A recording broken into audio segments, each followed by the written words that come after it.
Is there a place in time where logic breaks down and wonderment begins? Could that be somewhere at some time along an infinite line between the reasonable and the highly unlikely? Join us on a journey into the improbable. Makeshift Stories presents Episode 285, Morally Complicit, Part 1. Read by Alan V. Hare. Opening and closing theme by Matthew Erdmann. Somewhere and sometime, a good intention will not go unpunished. Kenzo stepped out onto the cracked tarmac. The hot, dry air immediately began attacking his skin, sucking the moisture out of it like a sponge as he surveyed the situation. Behind the ancient regional turboprop he had arrived on, the Rocky Mountains rolled out in a neat line along the western horizon. To the south, he could just make out the tops of a few crumbling office towers through the brown haze. Faded yellow marked a path across the tarmac to a Quonset strapped to the ground in front of an air terminal that had decades ago been abandoned to the elements.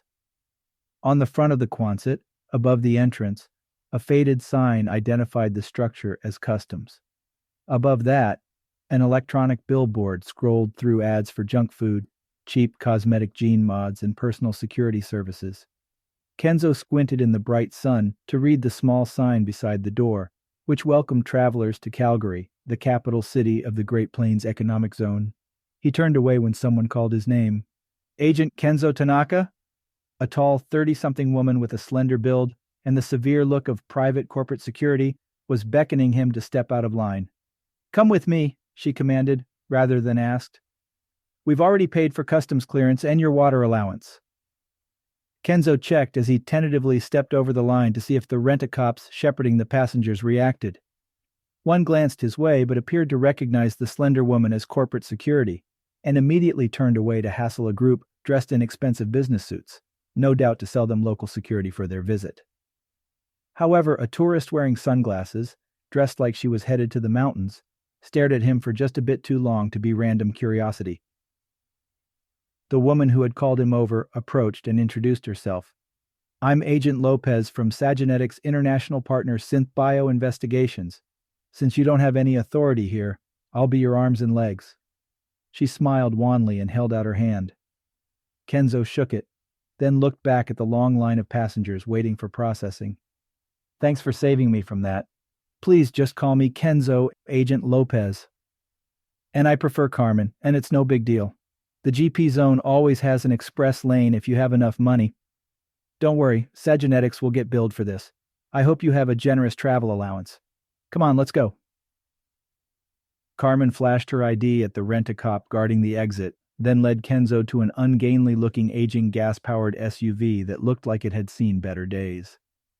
Carmen noted his disapproving stare. "So what? The zone still pumps oil, and besides, it supports the local economy. The company likes to keep its overhead low, and gas is cheaper than electricity here." She shrugged. "Anyway, it's the ride they provided. Get in." After passing through an automated toll gate, Kenzo and Carmen quickly left the airfield behind and turned onto what Kenzo took to be an old 6-lane expressway. Only one side was being used. The other sported cracks that tough-looking weeds had colonized. "Tell me about your case," Carmen asked after setting the SUV's autopilot. "Corporate didn't say what you're here for." "I'm looking for a person," Kenzo said distractedly, watching a shopping mall overtaken by RVs that hadn't moved in years slide by. "Her name is, or was, Dr. Olivia Morales. She was one of the owners of a company called Aphrodite International, an exclusive clinic that wealthy families used to design and deliver their children. I assume the owners didn't think they were making enough because they ran a side hustle.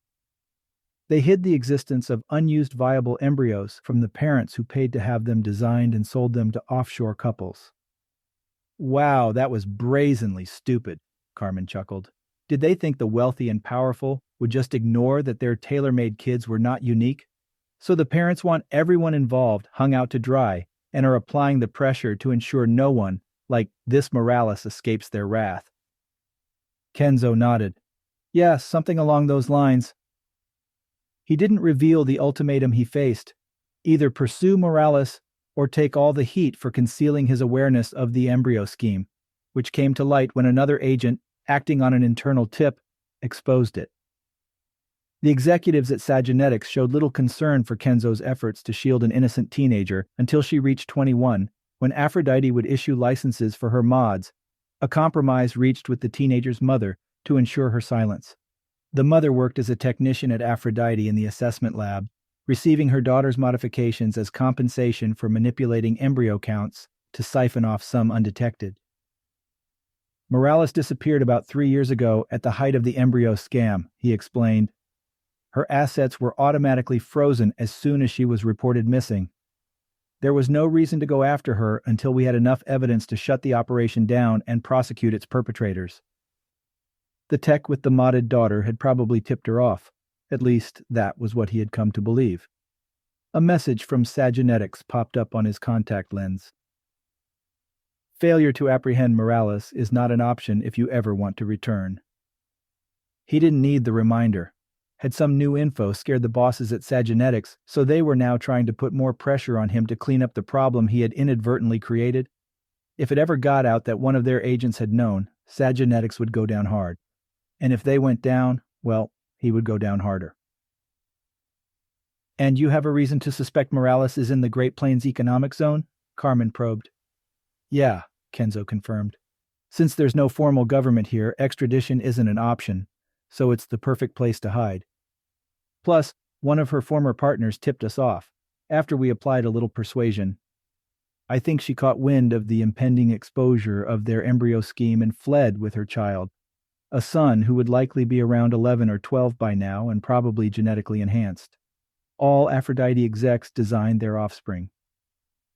We were also told that Morales underwent off-the-record facial modifications. Someone at Aphrodite likely performed the procedure, although our source didn't know who. She and the kid are probably trying to conceal his enhancements. People tend to relax and slip up over time. So we're looking for a mother with unlicensed facial mods and a son who may occasionally display extraordinary abilities.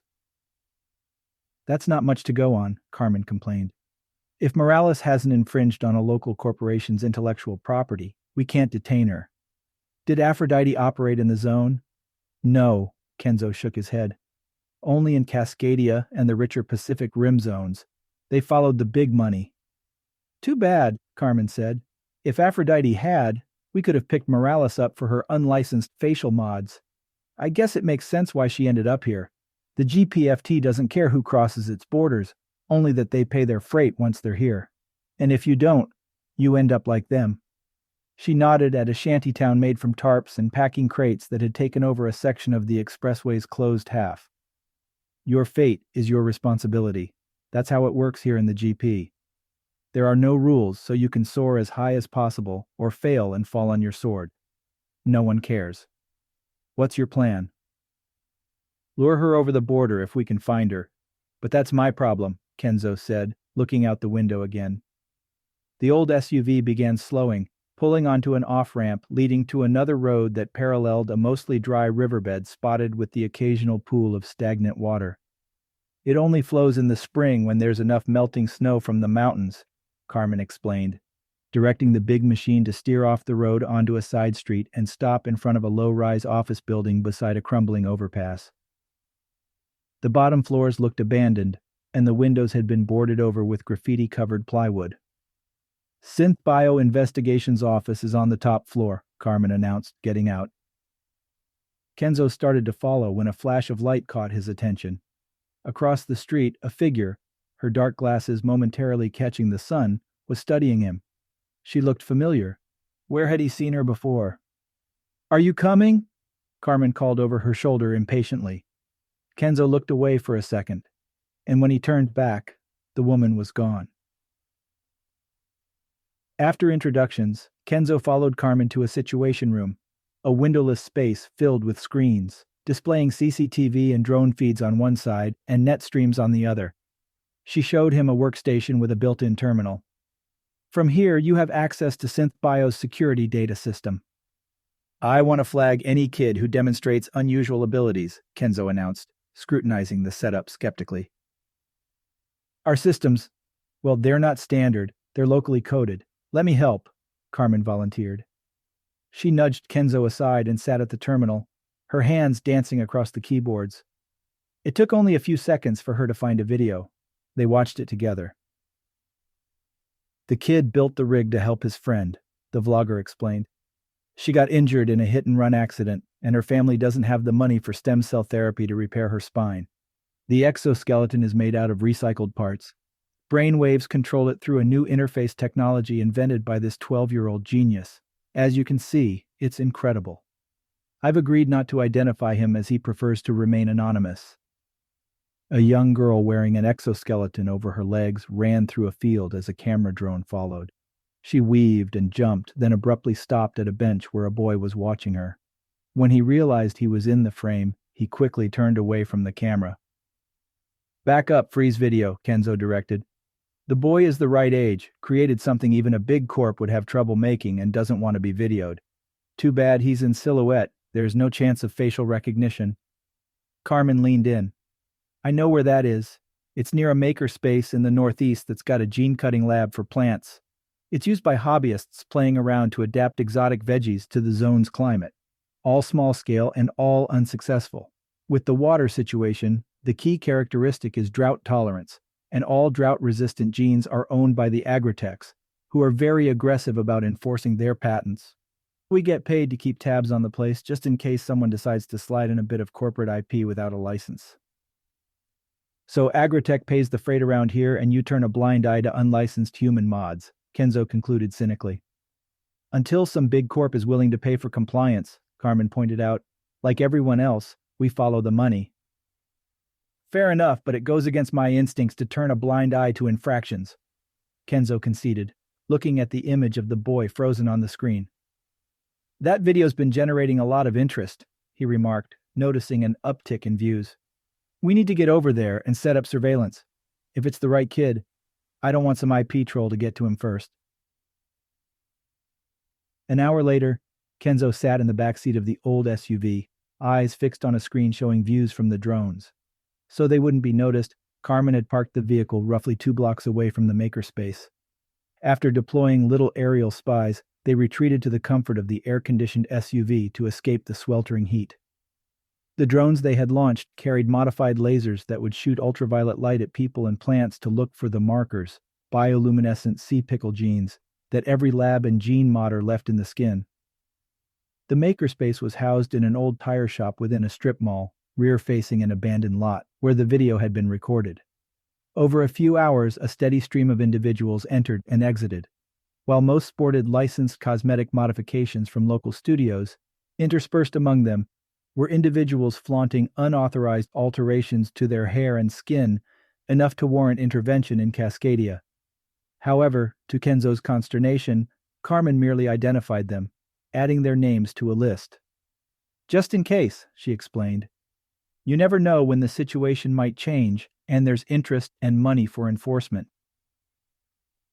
Late in the afternoon, the boy in the vid and his friend arrived on bikes. The girl's exoskeleton was better than Kenzo had expected. She had enough control to ride with ease. "Fluoresce the boy." "It's already done," Carmen replied. A spectrograph appeared on the screen beside the video feed from the closest drone. Kenzo scrutinized it. "There's something there, but it's like the kid's skin's been altered by some back alley hacker," he complained. "It's fluorescing all over the spectrum, making it impossible to pick out IP tags." "So he might be your target, but you can't tell," Carmen confirmed, and began to recall the drones. "Wait, that woman across the street who just got out of a cab. I've seen her before, in front of your office and," Kenzo hesitated, "at the airport, I think." The woman started to walk across the street toward the makerspace, then suddenly turned and looked directly at the drone. She spun around and quickly disappeared back into the cab, which sped away, spinning its tires on the gravel. "Wonder what that was about," Carmen mused, watching the autocab fishtail around a corner, kicking up a cloud of dust. "I don't know, but that woman has shown up 3 times now," Kenzo said, rolling the drone video back to watch her again. "When we get back to your office, I want to run her image and see if your database has any matches." They waited until the boy and his friend left, then went to the makerspace. There they found themselves in a small entry plastered with electronic posters for classes and examples of members' inventions. Behind one door, they could hear the muffled sounds of power tools. Another labeled administrator was partly open. Kenzo knocked on it. "Come in," a friendly voice invited. "If you're interested in joining, it's $100 up front, then $75 a month." "We're not interested in becoming members," Carmen said, taking the lead. "We're hoping to talk to you about one. That boy who just left with the girl using the exo." "Figures." The man, dressed in work overalls and a baseball cap, motioned them to a group of rather uncomfortable-looking chairs. Kenzo and Carmen sat. "You don't look like makers or modders," the man noted with barely concealed hostility. "I'm Theo, the manager of this place. I warned them not to post that video. I knew it would bring corporates like you down here sniffing around." Carmen began to pull out her ID, but Kenzo stopped her with a meaningful look. "Caught us," Kenzo smiled. "That girl's got quite the rig. Did the boy build it by himself?" "We all felt sorry for Ima when she got hit by that truck. But I guess you already know her story from the vid. One of our naive members called in that vlogger, hoping to raise money for Ima's stem cell treatment. We all want the rig to be a temporary solution." Theo eyed them critically. "I'm guessing you didn't come here to donate." "If you answer a few questions," Kenzo glanced at Carmen, "we might have some extra cash. What's the kid's name, and did he always have such an unusual aptitude for neurointerfaces?" Theo studied them again. "You look like you could afford a few hundred." "Sure," Kenzo smiled. "We can do that. The makerspace automatically owns a percentage of anything invented using our resources," Theo explained. "So any negotiations on rights to the interface go through our lawyers." "Agreed." "Yes, of course," Kenzo replied, playing along. "Okay then, this is all I'm willing to tell you before we have an agreement." Theo leaned back in his chair. "The boy's name is Kumar. He lives with his mother. She's an assistant at a small modding studio. It doesn't pay much.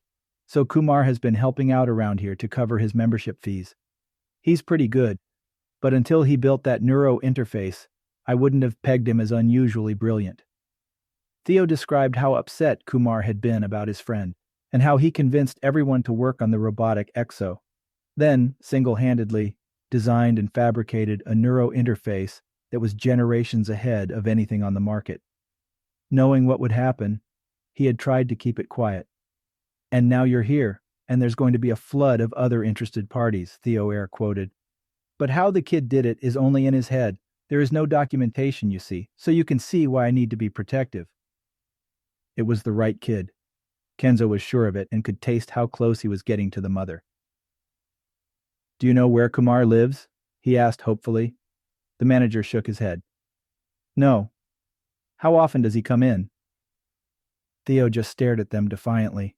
"You negotiate with us, not the kid. That's the deal. Take it or leave.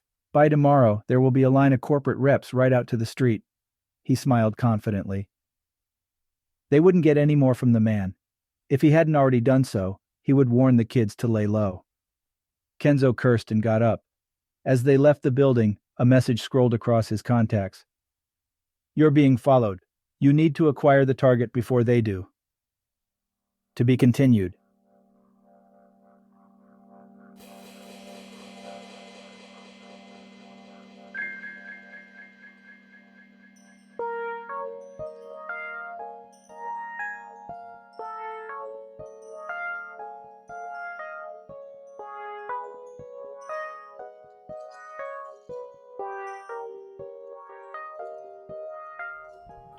You can help us create original content twice a month by heading over to ko-fi.com/makeshiftstories and making a one-time donation, or becoming an ongoing supporter at patreon.com/makeshiftstories. And if you can, please leave us a review or rating wherever you're listening to the podcast. It helps new listeners discover us. If you'd like to connect with us, please send an email to makeshiftstories@gmail.com or visit our website at makeshiftstories.com. Links to both are in the show notes. Makeshift Stories is released around the beginning and middle of the month. This month's story was written and read by Alan V. Hare. Opening and closing themes were composed and recorded by Matthew Erdmann. Audio production and editing by Makeshift Studios. Makeshift Stories is released under a Creative Commons non-commercial. Attribution, no derivative license.